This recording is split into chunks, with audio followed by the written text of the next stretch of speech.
পাশে কি কনসার্ট হয় নাকি? ওই তো গান বাজাচ্ছে, বিয়ে বাজাচ্ছে ওইভাবে গান বাজিয়ে। কি একটা অবস্থা না কান্ত। আর পরিচিতর মধ্যে কেউ আছে নাকি ওখানে? যদি থাকে তো একটু বন্ধ করতে বলেন 12টার পর্যন্ত অন্তত। মুসলমানের কৃষ্টি কালচার তো ইহুদি খ্রিস্টানদের মতো, একথা বলে না কেন? মুসলমানের বিয়ে হবে দেখেন তো কি তালে গান বাজাচ্ছে। আল্লাহ হেদায়েত দান করুক, বলেন আমিন। আজ বাংলাদেশের ঘরগুলোতে দৃষ্টি দিয়ে দেখেন, 100টার ভিতরে 95টা ঘরে টেলিভিশন। এই কথা বলে কিসের কোরআন পড়া, কিসের কি সকাল বিকাল দুপুর অল টাইম শুধু সিনেমা চলছে। একাধারে গান বাজনায় মগ্ন আসক্ত হয়ে আপনি পড়ে আছেন। সূরা লুকমানের 6 নম্বর আয়াত আল্লাহ বলেন অমিনান নাসি, নবী মানুষদের ভিতরে এমনও একদল মানুষ আছে যারা টাকা পয়সা দিয়ে গান বাজনা গুলো ক্রয় করে। এ কথা কার? আরো জোরে বলেন। এই যেমন ওরা এখন বক্স বাজাচ্ছে, টাকা দিয়ে আনে নাই, এমনি দিয়েছে। গানগুলো যখন মেমোরিতে লোড করেছে এমনি দিয়েছে ওদের? অবশ্যই টাকা পয়সা খরচ করে এনে নাচতেছে। আল্লাহর ব্যাখ্যা, এই দুনিয়ার ময়দানে এই গান বাজনা টাকা পয়সা দিয়ে যারা ক্রয় করে, যারা কিনে নেয়, ফাকাদ দাল্লা দালালাম বাঈদা, আমি আল্লাহ এদেরকে পথ হারা পথ ভ্রষ্ট করে দেই। আল্লাহ বলছেন আমি যদি কাউকে পথ হারা করে দেই, পথ ভ্রষ্ট করে দেই, পৃথিবীর কে আছে তাকে আর রাস্তা দেখাবে? আল্লাহ বাদে আর রাস্তা দেখানোর কেউ আছে? আরো জোরে বলেন আছে?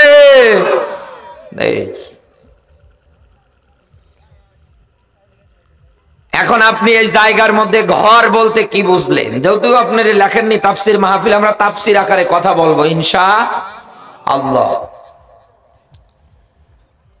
ঘর বলতে কি বুঝলেন? শুধু থাকার ঘর না, এদেশের সমাজ জীবন একটা ঘর, রাজনৈতিক জীবন একটা ঘর, অর্থনৈতিক জীবন একটা ঘর। একটা মানুষের জন্ম থেকে শুরু করে মরার আগ পর্যন্ত এই মানুষটা যতগুলো সেক্টর ধাপে ধাপে পার করবে, আল্লাহর কোরআন ব্যতীত মানব রচিত কোন আইন দুনিয়ায়ও মানতে পারবে না। আল্লাহ পাক বলেন ইয়াকুলুনা হাল্লানা মিনাল আমরি মিন শাইইন কুল ইন্নাল আমরা কুল্লাহু লিল্লাহ। নবী আইন বানানোর অধিকার ক্ষমতা আমি আল্লাহ কারো হাতে দেই নাই, আমার নিজের হাতে নিয়েছি।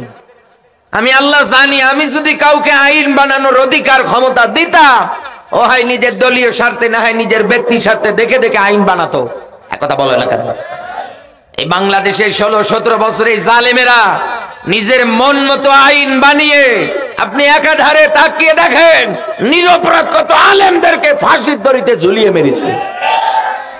আপনাদের এই যে সিরাজগঞ্জের কৃতি সন্তান শ্রদ্ধাভাজন ওস্তাদ রফিকুল ইসলাম খান অসংখ্যবার জেলে গিয়েছে, রিমান্ডে গিয়েছে। কি অপরাধ এই লোকগুলোর?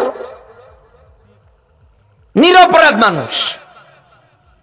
আল্লাহ বলেন আমি আইন বানানোর অধিকার ক্ষমতা কারো হাতে দেই, কারণ আমি জানি কাউকে যদি আইন বানানোর অধিকার ক্ষমতা দেয়, ও হয় নিজের দলীয় স্বার্থে না নিজের ব্যক্তির সাথে আইন বানাবে।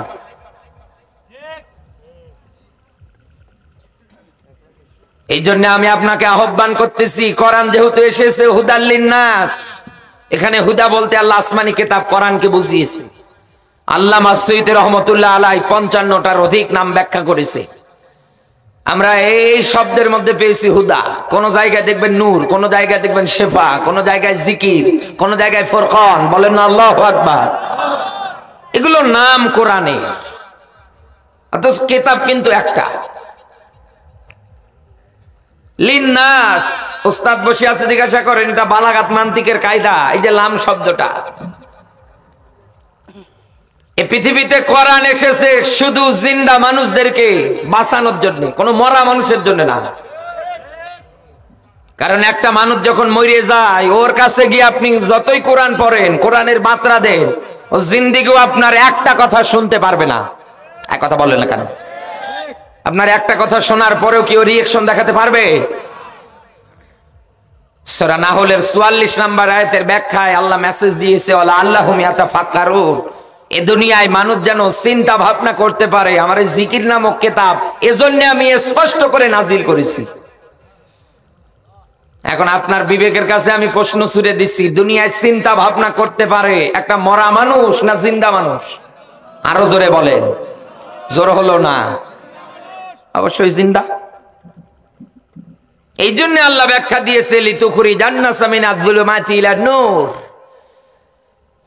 এই কোরআন আমি দিয়েছি মানুষদেরকে জুলুমাতের পথ থেকে বের করে, মানুষের তৈরিকৃত আব্রাহাম লিঙ্কনের তৈরিকৃত রাজনীতি আদর্শ থেকে বের করে এই দুনিয়ার ময়দানে জান্নাতের দিকে, ইসলামী আন্দোলনের দিকে, ইসলাম প্রতিষ্ঠার দিকে এগিয়ে নিয়ে যাবে। আর মরণের পরে এই কাজটা তাকে জান্নাত অবধি পর্যন্ত নিয়ে যাবে। রাসূল জানিয়েছেন মরণের পরে দুইটা জিনিসের সুপারিশ আল্লাহ কবুল করবে। এক, রমজান মাসের রোজা। দুই, আল্লাহরই কোরআন। আল্লাহর সঙ্গে ঝগড়া করে হলেও জান্নাতে নিয়ে যাবে। তো আজ আমরা পিছিয়ে, আজ আমরা মানতে পারি না। আমাদের ঝামেলা এটা একটাই। এখানে যে জুলুমাত শব্দ ব্যবহৃত হয়েছে, জুলুমাত এর অর্থ আমি পেয়েছি দুইটা। এক নম্বরে, দুনিয়ায় আপনি আমি আল্লাহর বান্দা, মাথা যদি নত করতে হয় করা লাগবে কার কাছে? আরো জোরে বলেন। আল্লাহ বলেন অসজুদ ওয়াক্তারিব, আমার নিকটবর্তী যদি হতে চাও আমি আল্লাহকে সেজদা দাও। 96% মুসলমানের দেশে আজ আপনি তাকিয়ে দেখেন সরকারি জরিপে 48,000 পীরের দরবার। এমন এমন দরবার আছে মানুষ গিয়ে ওই জায়গায় সেজদা দিচ্ছে, মানুষ গিয়ে সন্তান চাচ্ছে, মানুষ গিয়ে জীবনের অভাবের কথাগুলো বলছে। এক ওয়াক্ত নামাজ নেই, মাথার মধ্যে চুল রেখে উনি আশেকে রাসূল দাবি করছে। এক কথা বলে না কেন? এই যে মসজিদ, যেটার উন্নয়নের জন্য মাহফিল দিয়েছে, সিরাজগঞ্জের মানুষ বলেন তো মসজিদ কাকে বলে? এটা তো একটা শব্দের অর্থ নাকি? এটা একটা মানে হয়। কাকে বলে বলেন তো? আল্লাহর ঘর না। আপনি পড়েননি তাই বলতে পারলেন না, এই যে হুজুর পড়েছে বলে দিচ্ছে। সিজদা দেওয়ার স্থানকেই মসজিদ বলা হয়, মনে থাকবে তো? আরো জোরে বলেন। আমরা এই মসজিদে এসে সিজদা করি কাকে? আরো জোরে বলেন। রাসূল মসজিদে এসে সিজদা করেছিলেন কাকে? আরো জোরে বলেন। দেখ না, আল্লাহকে সিজদা না দিয়ে যদি আপনি মাজারে সিজদা দেন, সূরা নিসার 48, 116 দুইটা আয়াত মেলান। আল্লাহ বলেন এই শিরকের গুনাহ আমি আল্লাহ মাফ করি না, এটা বাদ দিয়ে অন্যান্য গুনাহ আমি আল্লাহ ইচ্ছা করলেই মাফ করে দেই। সূরা মাইদার 72 নম্বর আয়াতে আল্লাহ ব্যাখ্যা দিয়েছে, আমি আল্লাহ এই মানুষগুলোর জন্য আমার বানানো জান্নাতটাকে হারাম করে দিয়েছি। চিন্তা ভাবনা করে এবার মেলান। একটা মরা মানুষকে যদি আপনি সারাটা জীবন হায়াত পেয়ে নিজের সামনে রেখে এই জুলুমাতের এই এক নাম্বার অর্থ নিয়ে ব্যাখ্যা করে বোঝান, উনি আপনার একটা কথাও বুঝতে পারবে?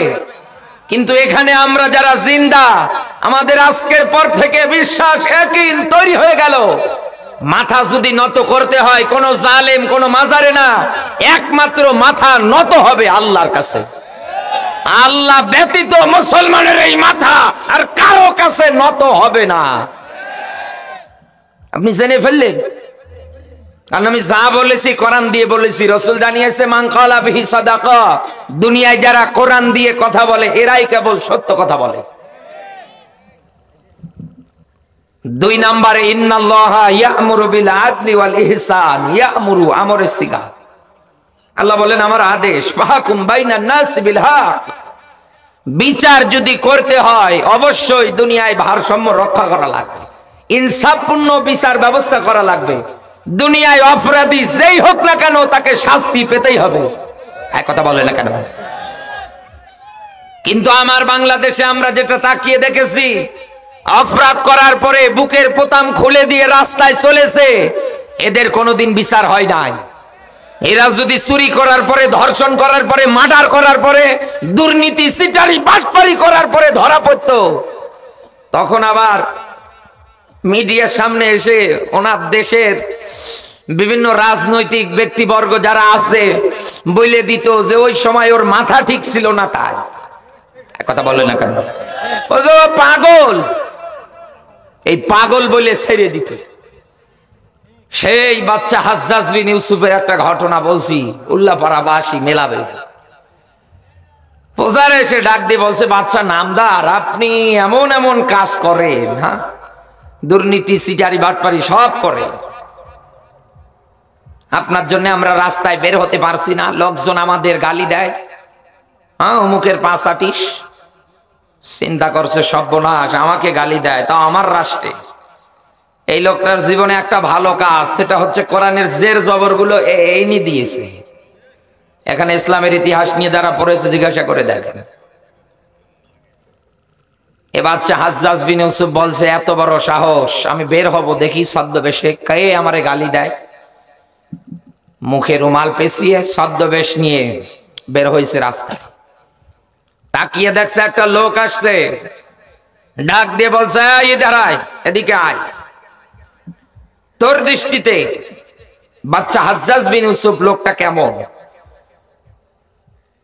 তোর আন্দাজ পাইনি, একবারে ডাক দিয়ে বলছে, ওর সে বড় জালেম আমি আর এ দুনিয়ায় দেখি নাই। ও তো সবচেয়ে বড় জুলুমবাজ, সিটার, বাটপার, যা মনে গালি চায় তাই দিচ্ছে। ইনি তো রাজা, বাচ্চা, মেজাজ গরম হয়ে গিয়েছে। সামান্য একটা চৌকিদারকে আপনি গালি দিয়ে দেখিয়েন তো আপনাকে কি করে। আর উনি বাচ্চা, রাজা ওই সময়ে। মুখের কাছ থেকে রুমালটা সরিয়েছে, ডাক দিয়ে বলে, দেখ তো তুই আমার চিনতে পারিস কিনা। চিন্তা করছে সর্বনাশ, যে তরবারি আজকে আমার এই ঘাড় থেকে গর্দান কল্লা আলাদা করে ফেলবে। ডাক দিয়ে বলছে, বাচ্চা নামদার, আপনি তো আপনার পরিচয় দিলেন, আপনি কি আমার পরিচয় জানেন? বলে না। তুই কে? বলছে, আমিও এই এলাকার এই লোক যার সপ্তাহে 3 দিন মাথা খারাপ হয়, আজকে 1 তারিখ। বাচ্চা ডাক দিয়ে বলছে, তোর আর কি বলবো, তুই যেহেতু পাগল, আর পাগলের তো কোনো বিচার নেই, কোনো কোর্ট কাছারি নেই, কোনো মামলা নেই, যা তাড়াতাড়ি চোখের সামনে থেকে দূর হয়ে যা। এই বাংলাদেশেও আমরা এতদিনে এই দেখেছিলাম, কত মানুষ অপরাধ করার সময় সুস্থ থাকে, মাথা ঠিক থাকে, যখন এই জাতির মাঝে ধরা পড়ে তখন বলে ও পাগল, ওর মাথা ঠিক নেই।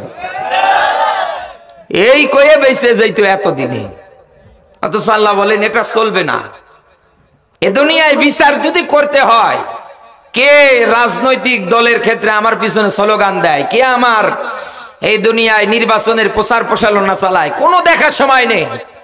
অপরাধ যেই করবে তাকে শাস্তি পেতেই হবে, এটাই কোরআনের আইন।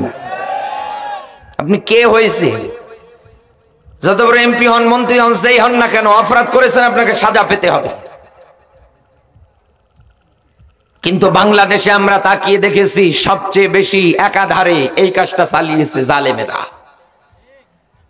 এজন্য উল্লাপাড়াবাসী, আমি আপনাকে একটা আয়াত বলছি, এই আয়াত অনুসারে বাস্তবে মেলাবেন। দুনিয়ায় এতদিনে যারা জালেমদের সহযোগী করেছে, এতদিনে ওদের পাশ হেঁটেছে,